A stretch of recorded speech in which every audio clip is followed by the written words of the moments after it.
I want to impress not only you, but the people watching. Oh, man. Wonderful. Please cut one more time, because you may think that I know the bottom card and so on. Fantastic. Now cut the deck more or less in the middle. More or less in the middle. It doesn't really matter. And show the bottom card to everyone. I don't want to see it. It's very, very important. Okay? Okay. Fantastic. Please place the card there. Wonderful. Obviously, I have no idea where's the card and which card. I deal the cards on the table, making 5 packets in this way. Do not tell me yet when you see your card appear. Just let me deal all the cards. And at the end of this deal, you tell me in which packet is your card, okay? Wonderful. There's some more cards. In which packet is your card? The first one. Please hold the cards in your left hand, face down, and start dealing the cards one by one like this, face up slowly, slowly.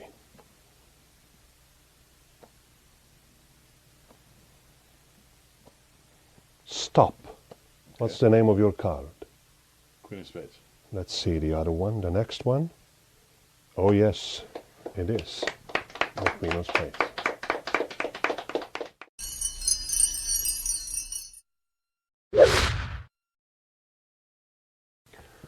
4, 5, 6. That's the name of the trick by Aldo. From a shuffle deck, you ask a spectator to cut any amount of cards. I always ask the spectator to cut more or less in the middle of the deck. If he cuts just a small amount of cards or too many, you may say, well, it's too easy for me. You may come up with any excuse. It's very easy. If you ask him to say, cut more or less in the middle of the deck. 4, 5, 6. That's the name of the trick, but also what you have to remember. When the spectator cuts the deck, he may cut slightly above the middle of the deck. And you remember 4. Near the middle of the deck, if you estimate that it's closer to the middle of the deck, you remember 5. And if it's further down, a little bit beyond the middle of the deck, you remember 6. Okay, let's imagine. This is the cut of the spectator. I would remember 4 in this case. And there is the card, okay? Now I can look, of course, I'm explaining. The 10, I can watch the card, the 10 of spades, and I leave it face up. You deal in 5 packets, 5 rows, like this, and 5 packets, dealing from left to right, and then back from left to right. The cards ends up always in the number that you thought, or the following number. In other words, if it's not the 4th that you thought was 4, it will be the 5th. In this case, I made a slight mistake. 1, 2, 3, 4, and 5. But don't worry about this. You ask the spectator to hold the packet in his hand. Remember, according to his cut, you have remembered 4. And after the 4th card, you said stop. You say stop. You don't say anything. You say stop. What's the name of your card? If he says the 6 of diamonds, that's the card. If he says, in this case, the 10 of spades, please turn over the next card, and there is it. In other words, if it's not the one that you thought of, the number corresponding to the number that you thought of, it's always the next. And it's so strong, because no matter what, if you say stop, what's the name of your card? 6 of diamonds, it's done. What's the name of your card? The 10 of spades. Turn over the next one, like in the performance, and it's great anyway. And it's very, very easy, but so strong.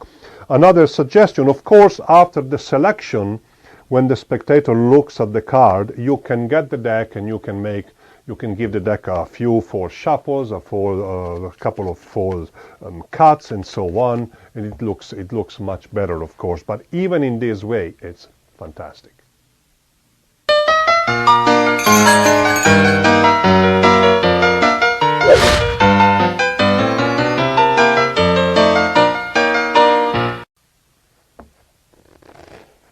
It's about time I'm going to do kind of a prediction. Yes, this card. Yeah, why not? This card, okay? Remember, this was on the table from the very beginning. Roberta, while I'll deal the cards in this way, anytime you want, when you feel, all of a sudden, say stop. Stop. Wonderful. Do you want one more card, or that's it? You could have stopped me among those cards and so on. You stopped me in the next. Oh, it's an 8, 8, 8. Doesn't matter the suit, just the value. 1, 2, 3, 4, 5, 6, 7, 8. Could have been a 10 or a 9 or an 8. Watch. This is your card, and this is my card. Same value and same color. Not only that, 8 of clubs, and at the bottom of this packet, yeah, we have the other 8, the 2 black 8s.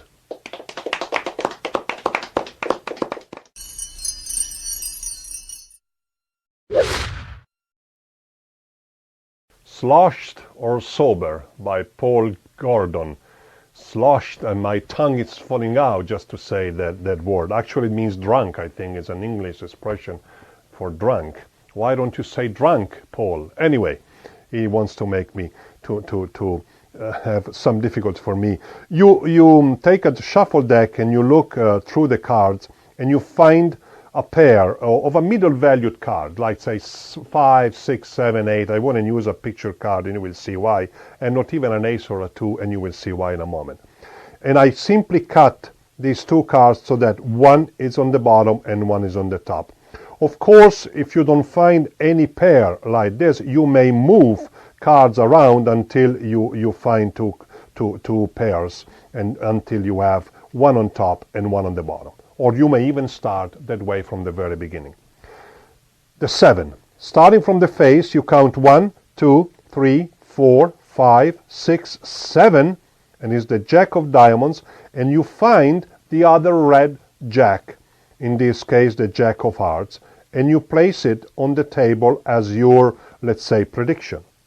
One tip: if the Jack of Hearts is among the first cards, of course, you replace it with another card. In other words, you have to leave the Jack of Diamonds 7 from the face. 1, 2, 3, 4, 5, 6, 7. If you have a pair of 8, like the Ace of Clubs on top and the Ace of Spades, the Jack of Diamonds has to be 8. In other words, according to the value of the face card, okay? Let's put back the 7. 1, 2, 3, 4, 5, 6, 7. You start dealing, this is face down. You start dealing the cards face up. Don't say right away or before you deal, please say stop, because they may say stop there. You simply ask after a few cards, while I deal the cards, please say stop. You want to be sure you have dealt the Jack of Diamonds. And after that, they may say stop no matter where. At the stop, you turn this packet over and you also place the other packet face down. Or you may say, you may have stopped me around this card, but you stopped me here, which is not really true, but it's kind of subtle force. 7. You count 7 cards. 1, 2, 3, 4, 5, 6, 7, and you place the 7th card away. In so doing also, you have placed the 7 that was originally the first card of the packet to the bottom, ready for the next climax. So this is my prediction, and this is your card. And not only that, there is a 7, and at the bottom of the packet you have the other 7.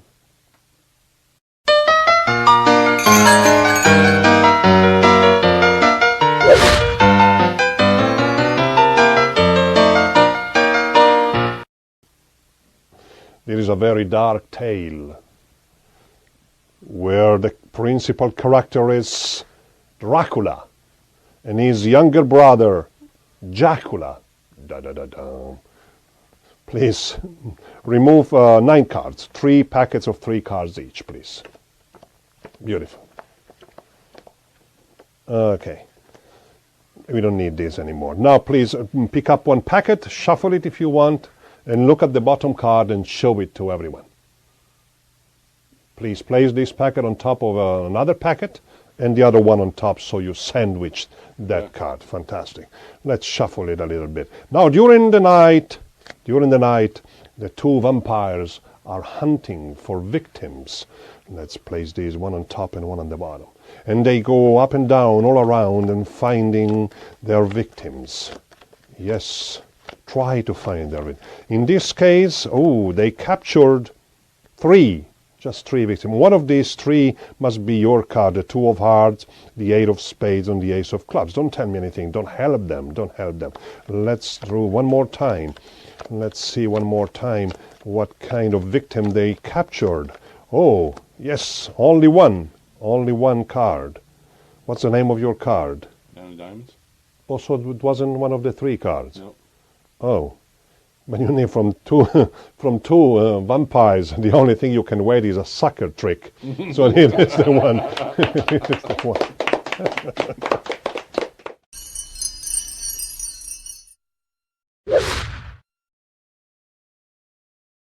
Jacula by Michael De Marco.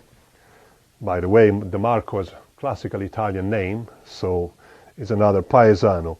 You remove the 2 black jacks, saying that one is Jacula and the other one is Dracula, and 9 cards.